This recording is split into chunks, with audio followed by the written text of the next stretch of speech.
A luz do mundo é o título de nossa meditação nesta manhã, muito significativa para todos nós. A luz do mundo. 2020, o ano que não queria terminar. Talvez este seja um título muito apropriado para um livro em que alguém queira escrever sobre este momento que nós temos vivido enquanto humanidade. 2020, o ano que não queria terminar. O ano mais estranho que você já tenha vivido. E não importa a idade que você tenha, será sempre 2020 um ano muito estranho. Como dizia um ex-presidente, nunca na história desse mundo vivemos algo parecido. Desde o mês de março temos convivido com o flagelo do coronavírus. Até ontem, 1.683.534 vidas ao redor do mundo foram ceifadas. Numa avaliação fria e desprovida de empatia e respeito pelo sofrimento de quem perdeu pessoas queridas, entes queridos, são apenas 3% de mortalidade. A verdade é que o mundo encontra-se de joelhos diante de um inimigo invisível. Mas, diante de um cenário, se assim pudermos chamar, de escuridão que se abateu sobre toda a terra, diante de um cenário de escuridão, começamos a enxergar um pequeno facho de luz. Já começamos a contar os primeiros milhões de vacinados ao redor do mundo. Estamos no final de um túnel e já vislumbramos, ao final dele, a luz. Este fato alvissareiro coincide justamente com o período do Natal, quando celebramos o nascimento de Jesus Cristo, a estrela da manhã, a luz que ilumina a nossa alma. É muito significativo esse momento. Nós, seres humanos, não fomos criados para viver na escuridão. Não somos adaptados a ela. Nosso corpo, nossa genética não foram feitos, não foram criados para a vida noturna.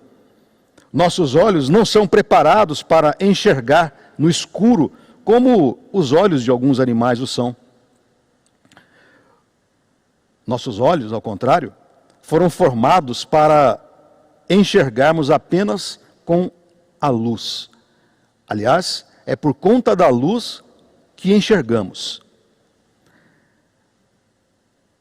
Precisamos da luz. No escuro nós tropeçamos, caímos, somos presas fáceis. A luz se faz necessária para que a vida humana floresça. Precisamos de luz para praticamente tudo o que fazemos, inclusive na tomada de decisões. Tomamos decisões em função daquilo que vemos, e só conseguimos enxergar por conta da luz. Para ilustrar esta dependência extrema que temos da luz, permitam-me contar uma história. Um alpinista que sempre buscava superar, e assim são os alpinistas por natureza, superar mais e mais os seus próprios desafios, resolveu, de muitos anos de preparação, resolveu escalar o Monte Aconcagua, um dos mais altos, se não o mais alto da América do Sul. Mas ele queria a glória para ele e resolveu escalar o monte sozinho. Uma irresponsabilidade, poderia dizer qualquer alpinista, de fato. Escalar sem nenhum companheiro que o ajudasse. O que seria natural no caso de uma escalada dessa dificuldade, mas ele resolveu ir sozinho. O alpinista começou a subir e foi ficando cada vez mais tarde. Porém, ele não havia se preparado para acampar ao longo da subida e resolveu seguir a escalada, decidido a atingir o topo. Escureceu rapidamente, e a noite caiu como um breu nas alturas da montanha. Não era possível mais enxergar um palmo à frente do nariz. Não se via absolutamente nada. Tudo era escuridão, zero de visibilidade. Não havia lua e as estrelas estavam encobertas pelas nuvens. Completa escuridão. Trevas. Trevas e frio. Muito frio. Um frio congelante. Num dado momento da subida, o alpinista escorregou e caiu.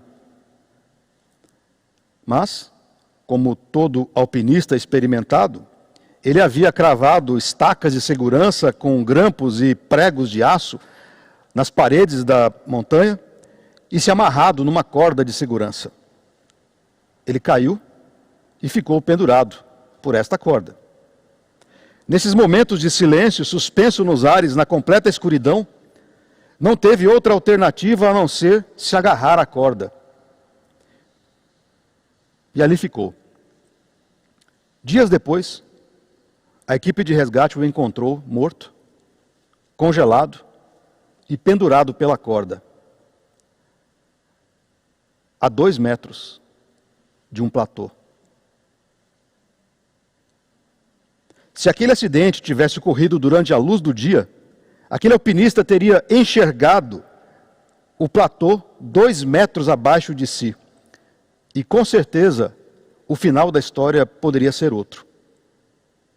Mas ele estava envolto pelas trevas e não enxergou sequer o platô 2 metros abaixo de si. A luz é fundamental. E por ser fundamental, sempre foi foco entre as religiões. A luz sempre teve o seu lugar nas religiões, ora simbolizando paz, ora simbolizando pureza, ora poder, força, manifestação da natureza. Evidentemente que em todas as religiões, e aqui incluímos o cristianismo, estes conceitos a respeito da luz são metafóricos.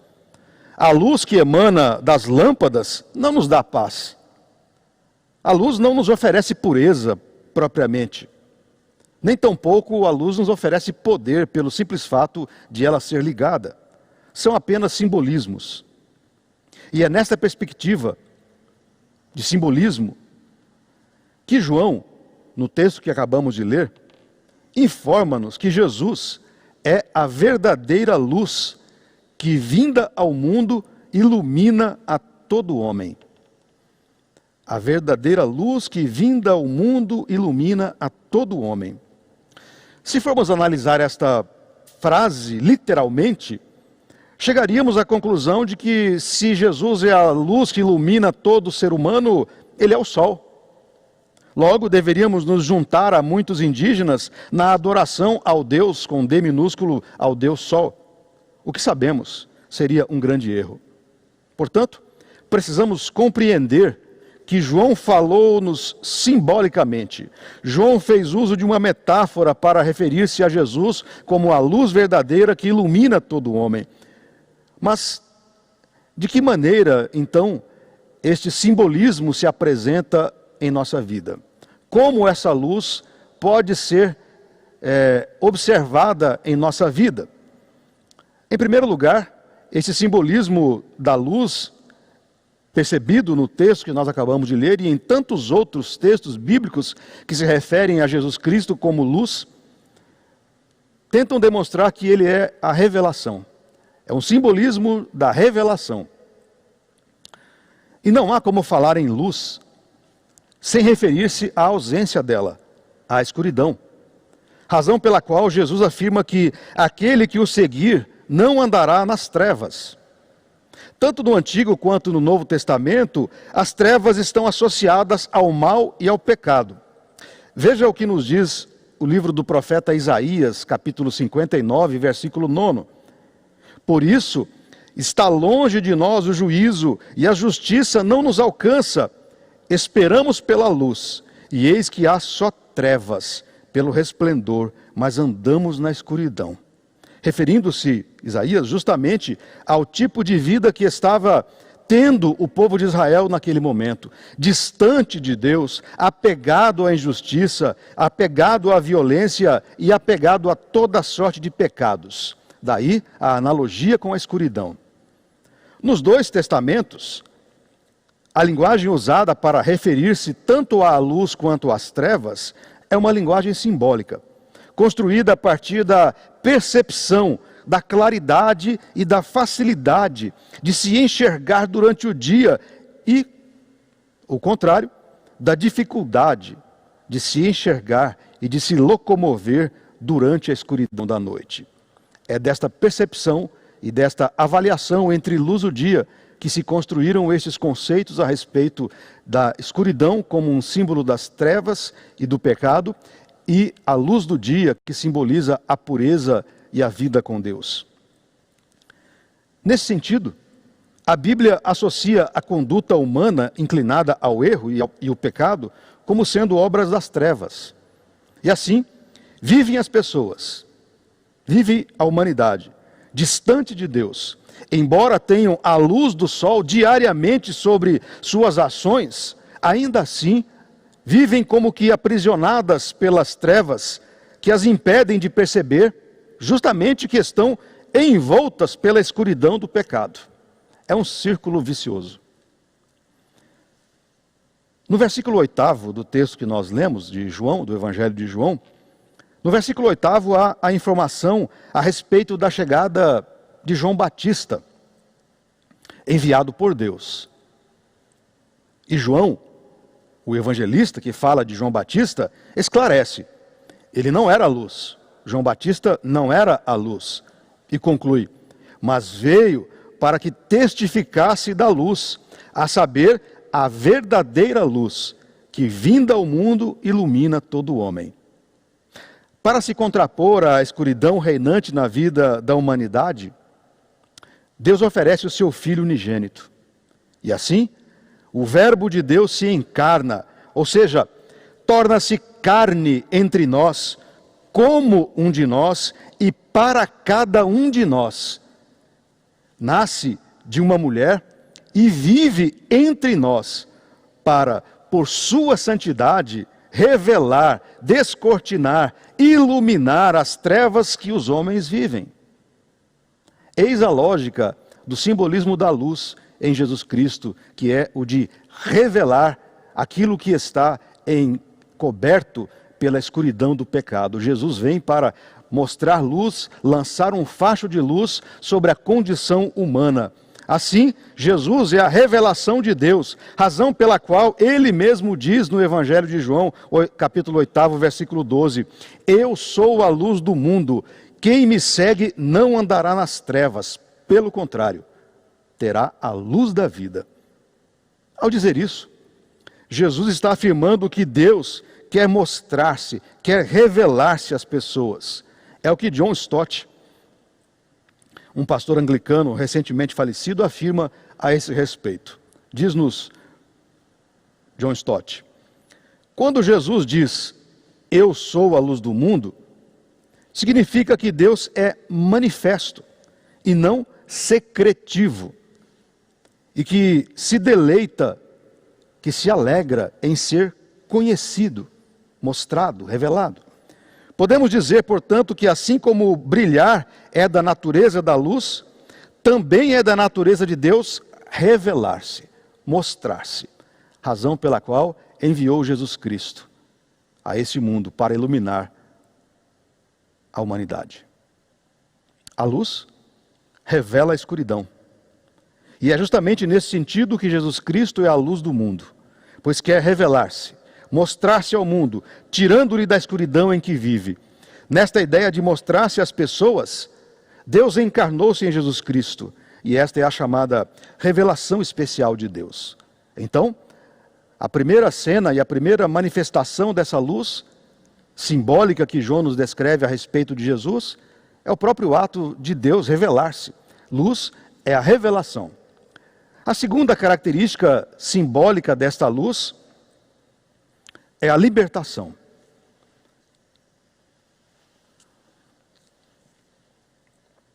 Tanto no Antigo quanto no Novo Testamento, Luz e palavra estão sempre associados.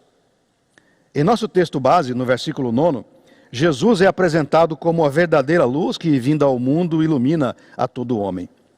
Agora veja o verso 14. E o Verbo se fez carne e habitou entre nós, cheio de graça e de verdade, e vimos sua glória, glória como do unigênito do Pai. Verbo, palavra, luz. Já o Salmo 119 e 105 junta as duas categorias, luz e palavra, numa só expressão. Lâmpada para os meus pés é a tua palavra e luz para os meus caminhos. Luz e palavra, tua palavra é a verdade. Veja o que Jesus diz também em João 8,32.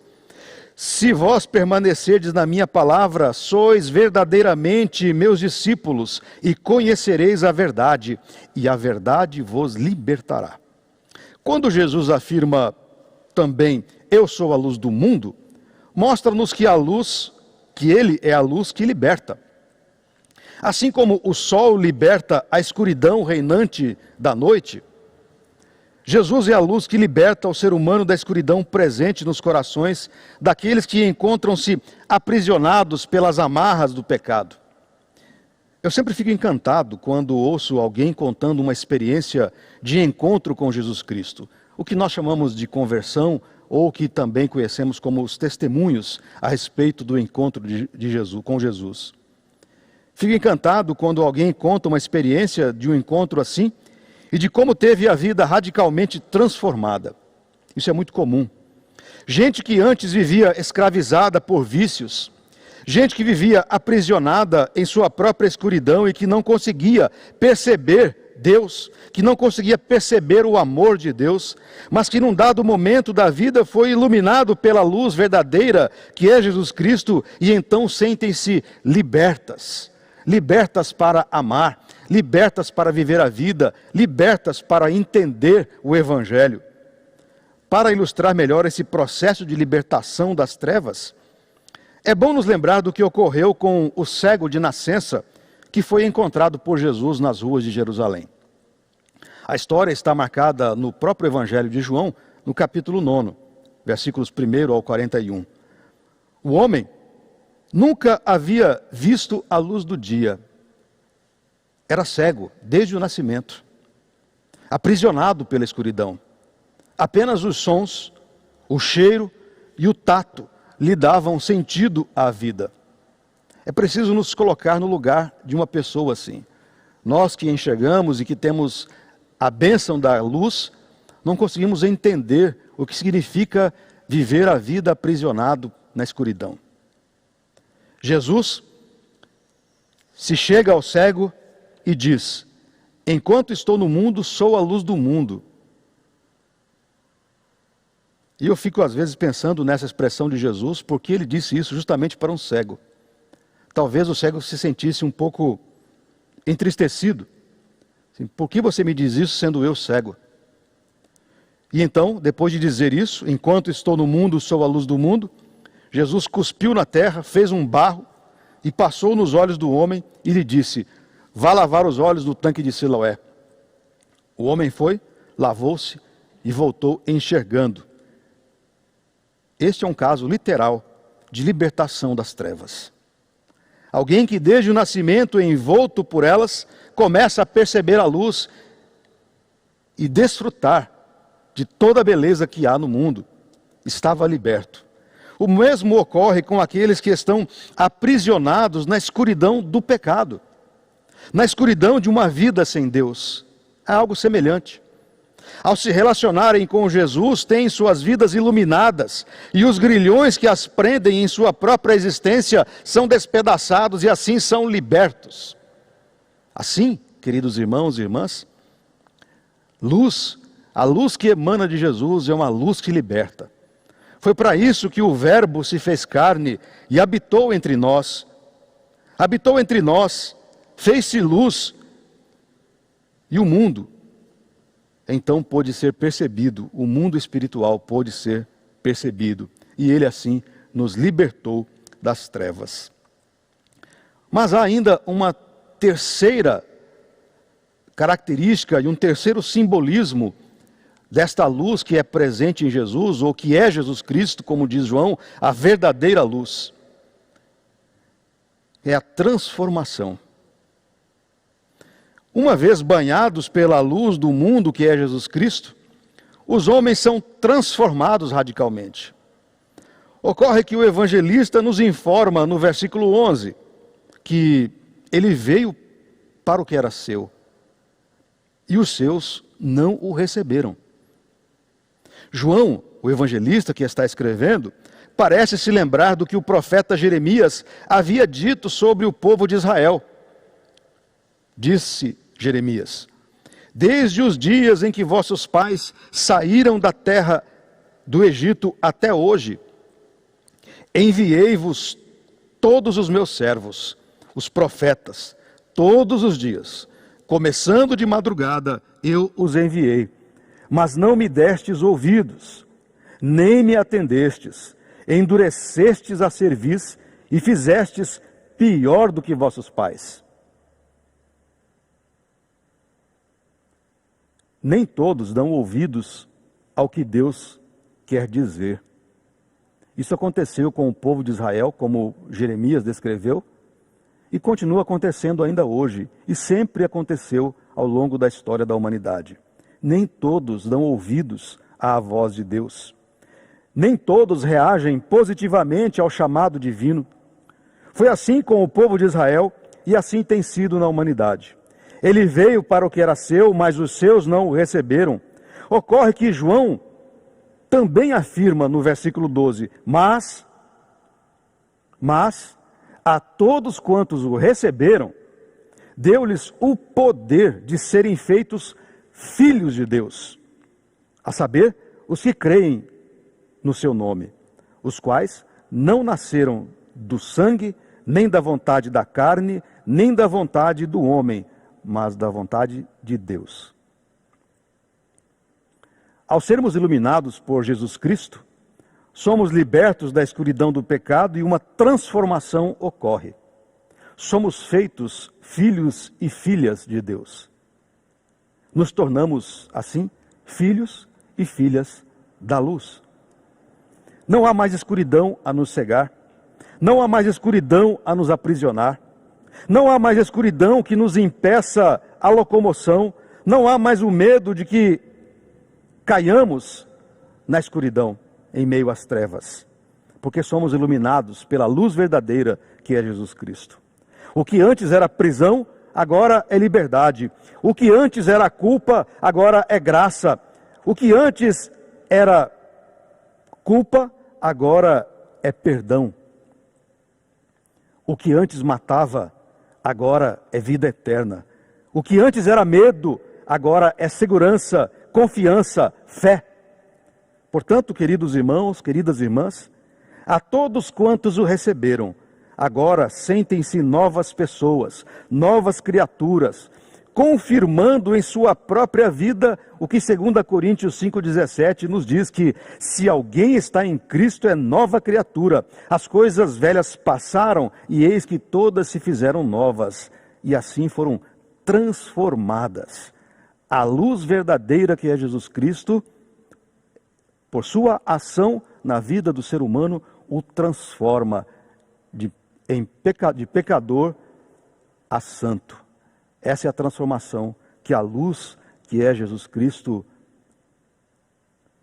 faz em mim, em você e em todos aqueles que se achegam a Ele.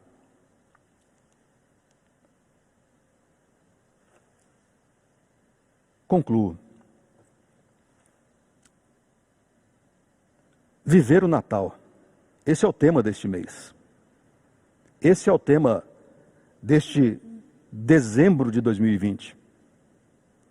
Um dezembro a ficar em nossa lembrança por conta do que temos vivido. Depois de tudo que ouvimos e meditamos nesse texto de João, capítulo 1, versículos 6 ao 14, cabe-nos uma pergunta a mim e a você. Como viver o Natal de 2020? Por certo, não será um Natal normal. As festas serão reduzidas, pois infeliz e tristemente a proximidade e a intimidade tornaram-se um perigo a todos nós, o que é muito triste. A troca de presentes não terá o mesmo vigor e abrangência dos anos anteriores. Os abraços terão que esperar um próximo ano. Então, como é e como viver o Natal de 2020? Podemos e devemos viver o Natal de 2020 nos lembrando que somos filhos da luz. Devemos viver o Natal de 2020 agradecendo a Deus por termos sido libertos da escuridão e que mesmo com a ação desta pandemia, somos motivados a adorar o Senhor Jesus, a luz verdadeira que ilumina todos os homens, todas as mulheres. E é por esta razão que eu quero convidar a você, que está aí na sua casa, ou em qualquer outro lugar assistindo, participando deste culto, quero convidá-lo para continuar esta adoração à luz verdadeira que é Jesus Cristo, hoje à noite, a partir das 19 horas, no culto das luzes, celebração maior que fazemos para a adoração à luz verdadeira que é Jesus Cristo.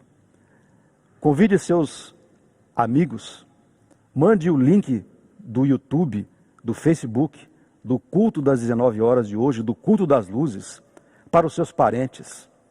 Mande o link para todas as pessoas que você conhece. É assim que nós viveremos o Natal de 2020, celebrando a luz verdadeira que é Jesus Cristo. Uma celebração para nos lembrar que não importa o quão escuro esteja, Jesus ilumina a nossa alma. Ele é a luz verdadeira que nos ilumina. A Ele, pois, toda a glória. Deus os abençoe. E tenhamos todos um Feliz Natal na adoração à luz verdadeira que é Jesus Cristo. Amém.